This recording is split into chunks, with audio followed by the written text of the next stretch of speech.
Okay. We are live, but I don't have it pulled up on my side.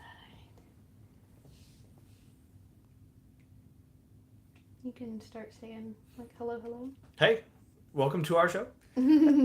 Today we're going to be going over questions. We have to do the intro first. We can't just go in. Oh, no, I was saying, like, say hello to kind of, Hi, guys. I'm not going to tell you what we're talking about yet today. We always have to give it a couple of seconds because it is not very clear when the live officially starts recording for YouTube. Right. And we tend to time it just right to where it starts when we're doing Gotcha. the rock, paper, scissors. So ready? Just gave up. White flag. Did I win? Yes. Oh. Welcome to Books We Never Read. Except for those we have. I'm Jason. I'm Nicole. And today is a lot more casual, and it is our second try. Yeah, if you were here for the half second that we were recording earlier. But today what we're going to be doing is going over questions that folks have written to us on our Goodreads. I think today we're specifically going through some questions that Greg Fox gave us. He's given us several. I don't know that we'll do them all today. But, Just a couple. Just a couple. Yeah. But we just thought it was fun and just like something to put out there in the world for people to watch that's cool. Yeah. The whole point of our book club is just to get more people involved with reading different kinds of books. Mm-hmm. It's getting us to read different kinds of books. And it's just been really eye-opening and fun. And so this Q&A has some questions that might also help some of our book club members or new folks to the channel kind of step out of their normal reading patterns, and try something new. So if you have some questions for us, we would love to hear those questions. Please drop those in the comment box below. If you're watching the replay, you can put them in the live if you're watching now, or you can go to our Goodreads community at Books We Never Read, and you can add them there. We have a discussion topic for Q&A, and you can just pop them right there in that discussion topic. So here we go. So our first question is, what is the most fun or best time you've had reading a book? That's tough. Do you have an answer? I do. Go for it. And while I'm listening, I will also think. Okay, so as a kid, probably the most fun or best time I had reading a book was related to Goosebumps. So first of all, fantastic series. Mm-hmm. You just can't go wrong with a good Goosebump. I mean, they're just so good. But for a while, there were a few books in the series that were Goosebumps Choose Your Own Adventure. Yes. So you would read a piece and it was like, okay, if you're going to go left, you're going to turn to page 94. But if you want to go right and through the door, turn to page 102. Mm-hmm. And you just had to choose your own adventure all the way through it. And what's interesting is that I don't really remember the storyline of any of those. Mm-hmm. It was just the kitschiness of being able to have a book that's interactive. Mm-hmm. But so there you go. So thank you, R.L. Stine, for feeding that creativity. I've had this idea several times, and I'm sure somebody's already doing it because there's no way I'm the first person to think of it. But Kindles are the perfect place to do an adult read your own adventure because you can make it 1,000 pages. And you can have just click to the next page, and I mean it can be seamless. You just click here to go and click here to go. And why can't I, as an adult, read a Choose Your Own Adventure? All right. Could you imagine 7.5 Deaths of Evelyn Hardcastle as a Choose Your Own Adventure? Yes. That would be all right, Mr. Turton. Yes. Let's do it. I'm here for it. I'm gonna give I don't want to give an example from when I was a kid. I don't know. I just don't I read a lot, but I don't know that, and I had a good time, but it was a solo activity. But when I was in college, we had this place called The Lounge, and it was just this place with these old disgusting couches and and it used to be the secretary's office, I think, and we'd all sit there, and we would all, it was a very small college, we probably had 50 people or something in the class total, and we all had classes together, and we'd sit down there and argue about the things we read and talk about these things. And it was really interesting because we were 18 years old, and there was fundamentalist Christians and communists and anime nerds. And the new to college group. Yeah, everyone's just so excited to get their ideas everybody out there. thought they had something cool to say, and nobody had anything cool to say. So if you're watching the show and you were in college with me, I'm sorry, none of us, myself included, had anything cool to say. But it was a blast, and we thought, we thought we were really figuring things out, and we kind of were.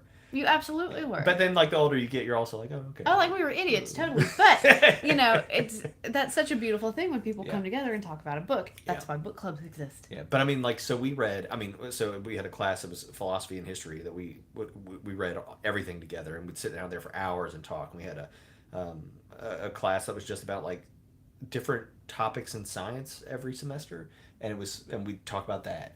And then you would everybody had their different major, and so you bring in these little pieces and stuff. I mean, it was just an absolute blast, and it was a very fundamental experience, I think, for me. So I'm gonna put that out there. Thanks, guys. Very cool. That's very cool.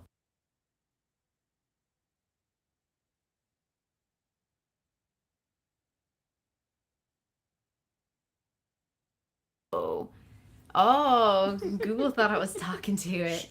Don't say it.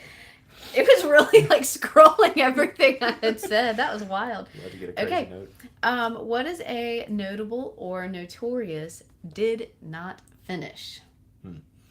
I have never read a Harry Potter. I didn't finish them. You know what? That's not true. I started the first one. I was on vacation with my family, and I started it, and I was like, I've seen this one. So I stopped reading. So a lot of people think it's crazy I've never read a Harry Potter, but I just haven't, and I have no desire to at this point. Not because I don't think they're good. I hear they're good. I get it. I will say, you have some questions, and you bring up some issues that you have with the Harry Potter universe that would be addressed if you read the books. Fair enough. But yeah, so I didn't finish that one.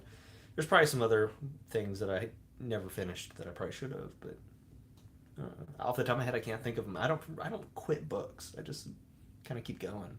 I might quit stories or like series, right? There's probably series I've never finished, but like, who's got time for all that? I am a book quitter. Oh, yeah? I will quit a book. Now, I have not quit a book since we started the books you never read. I wanted to quit the Flanders panel because it was terrible. But I did not finish Game of Thrones. I guess I didn't finish that either, but I don't think I really started. I started and I thought, like, man, I'm making it through. I must be like 3/4 of the way through this book. I was like 1/10 of the way through the book. I had already renewed it from the library 4 times. I was done. I don't think I ever got out of Winterfell. Like, that was another one where like I watched the show and I was like, this is just, I didn't find it to be sufficiently different from the show. There's a lot of stuff in there that's different from the show, but like it wasn't interesting enough. It wasn't enough additional for me to continue. So, and which is crazy because I love world building, and it's a well-built world, stacked. Yeah. I'll have to think about this one a little more. I'm sure there's some real just offensive things that I haven't finished reading. I was just like, oh well, because I'm a big not finisher. All right, authors that you follow or anticipate future releases from. We skipped I did. I'll go back to it. I realized it went out halfway through the sentence. So authors that I follow, I'm a big Brandon Sanderson fan right now. He is the guy that finished Wheel of Time after Robert Jordan died. He's writing Elantris, he is writing. I'm not sure where we're at in that timeline, but he did Elantris. He did the Stormlight Archives. He did the what about the metal that we listened to the audiobooks about? Crunch of metal. And yeah, I mean, he's just fantastic. He does a great fantasy story, and what's really interesting about all of his separate series is that they all fall into this like metaverse. There's this story behind the stories, and there are characters that pop between them all. And I don't want to like say too much about it because it's really cool, but every single story is separate on its own planet, doing its own thing, and they're all tied together in a secret, hidden kind of way. And it's just fantastic. So I really enjoy that. Me too. Yeah. I am, looking for the newest release of Goosebumps. I've kept up with the. No, I'm kidding. That's not. I'm actually. I'm actually waiting for Patrick Rothfuss to finish the Kingkiller Chronicles. I've read the first 2 in that series. I've read a little like in between little booklet, that followed one character. It's a series that I got into when I quit teaching. Someone was like, now that you have time to read, you should read this. And it's nothing I ever would have picked on my own, but because someone bought the book for me, Yeah. I felt like I should read it. And I really enjoyed it. It's very long. It's very long, and sometimes I'm like, this is just long, and it's just going on Yeah. and on. But it's very descriptive, and there's very like unique and interesting shenanigans that go on. It feels to me like someone started playing a game of Dungeons and Dragons, and they Mhm. were like, we could write this down. We Yeah. could turn this into a story. And so there's some cool stuff. And because there's still supposed to be this one book left, and we know some things about the main character, Kvoth, that things have happened because the story is like gone back in time to Yeah. tell. So there's a Reddit group. We're all talking about it and just like waiting Yeah. for him to publish the next book. You know, other than Brandon Sanderson, I don't think there are any series that I am like reading as they come out, and I'm not even sure I would consider myself someone that is reading Sanderson as he comes out. Right. Because You've just picked it up and have. yeah, and I think there's one along. more book in one of the series that I very much enjoy that I haven't actually picked up yet, and it's probably been out for like a year or two now. But I read as I can, and this kind of takes up most of my reading time. Wool was the first thing I've read that wasn't in the book club in a year, really. And so I enjoy like TV shows now as like my sort of bonus activity because reading, like, even though it's fun, is like it's a serious hobby now. Right. Now that we do this, but I mean, I probably other than like since I was in high school, since like Robert Jordan died, I probably haven't like actually kept up with an author. Like, I'm gonna go get it the day it comes out, and I was like that. But Wow. What's your home base genre? so nonfiction. Like, honestly, for a couple of years before we started this, nonfiction was mostly what I was reading, and I'm interested in like psychology and economics and different things like that. But as far as like what we read for the show, I'd probably say science fiction and fantasy, and in particular, the intersection of those two. I like when your fantasy story all of a sudden is science fiction, and I like when your science fiction story has a wizard in it, and I want those things blended because I don't like the hard lines, and I don't like the tropes that comes with the hard lines, right? So forgive me if I've said this. I might have been telling somebody who works with me about it, but one of the big series that I read when I was a kid was called The Saga of Recluse, and I cannot remember the author's name to save my life. But it's about this planet that has order mages and chaos mages, but the colors are switched. Like, you would think order is white, but chaos is white because it is the reflection of all colors. And so there's kind of like this play on like this inversion of what you think the good guys and the bad guys are, and everything is important, and there has to be a balance between chaos and order, and so nobody's really bad. And so there's some interesting like ethical questions there, while they're also telling these stories about these countries that fight each other and all that. But you find out very early on that most of the people that are on this continent are really descendants of these people who crashed in the spaceship thousands of years ago, and they had like a neural network on the spaceship, and there's something about the planet that is very similar to the neural network of the ship, and so they were able to become these mages, whereas like the people who were there already like weren't, or something. And so there's this like hidden sci-fi aspect to it, and I think stuff like that is really cool. There was another book that just came to my mind that's like that, but it's gone now. So that's it. What about you? No particular genre. I would always read just Yeah. whatever looks cool. So I'd read like an astronomy book, and then I would read a historical fiction, and then I would read a fantasy book, or let's be real, a Harry Potter, and then because like that's really the majority of the fantasy I've read is Harry Potter. When I was a kid, we went to church every Sunday, and we had a church library, and I would go in to the church library before church, check out 2 books, turn them back in after the service was over in an hour, and I could read them all. And I read like a lot of Boxcar Kids and like other like I read a lot of mysteries when I was a kid. I like the Boxcar Kids too when I was a kid. And then as I was getting older, but probably not old enough, they would start giving me books to like figure out like who's this appropriate for. And so I would say that when I was young, I got into apocalyptic fiction, and I'll call it that. But I mean, I read a lot of stuff about angels and demons and the end of the world, and like the Left Behind series. Oh man, like yeah, all I read that kind of too. stuff, right? And so that genre more than anything. And like, isn't that sort of a meeting of science fiction and fantasy, right? Like, there is this magical aspect, right? Angels and demons and all that, but also people are walking around with their cell phones, and I mean, like there's it's not quite science fiction because it's now, but it's a blending of these things, right? It's this thing that is beyond us. I would just call it dystopian. I mean, I don't know. I mean, it always had a happy ending generally. Well, I mean, Anyway, it doesn't matter. But so I would say that's a whole other conversation. That was a genre that I think really got me reading, right? Because a lot of those are mysteries and stuff like that. Mm-hmm. They had this crazy thing called the Cooper Kids, and it was about these two kids and their dad who would go on like treasure hunts, like Bible treasure hunts, and there was one where they found like the door of Nimrod buried under the desert, and they opened it, and all these demons came out, and they had to close it back up, and it was awesome. That's fun. I will say, I guess I've probably leaned more towards like crime mysteries and stuff like that. Like, I can't think of her name. Sue Grafton. I was thinking of The Office. I'm like, Phyllis was like, Sue Grafton's at the Steamtown Mall.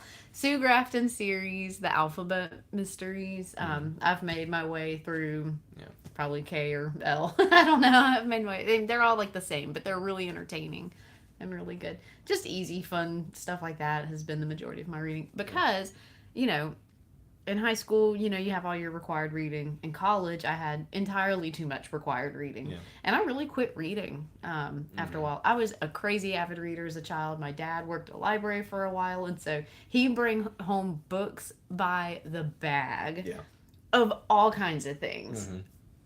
Anything you can imagine. And I would just read them all up and send them back with him and wait for my next pile of books. So I was a crazy great reader growing up, but then college really beat it out of me, and it took a couple of years out of college, probably out of grad school, because I went to grad school right after that, and I got back into Harry Potter. I'd only read the first 3 when I was younger, and so my obsession with Harry Potter happened as an adult, guys, not as a kid. I mean, I loved it when I was in high school, but the true understanding of like the depth of meaning from all that happened to me as an adult. So anyway, let's do one more. Okay. Well, one more. Yeah, because our chicken's almost done baking. I can smell it. Okay. All right. Your background in reading and literature. That is, were you readers at a young age? Who or what got you started? Oh, I've well, already answered that. One. So, do you have anything else you want to add to that? No, I mean, I'd say my parents got me started reading. I believe that the story is that I would get frustrated that they wouldn't read to me, so I taught myself. And there's a story in our family that's like relatively famous where I would tell my dad. I told my dad at one point because I would read at the table. I mean, I read everywhere, right? I was a rather nerdy child. Still am. That's okay. Child. Not nerdy.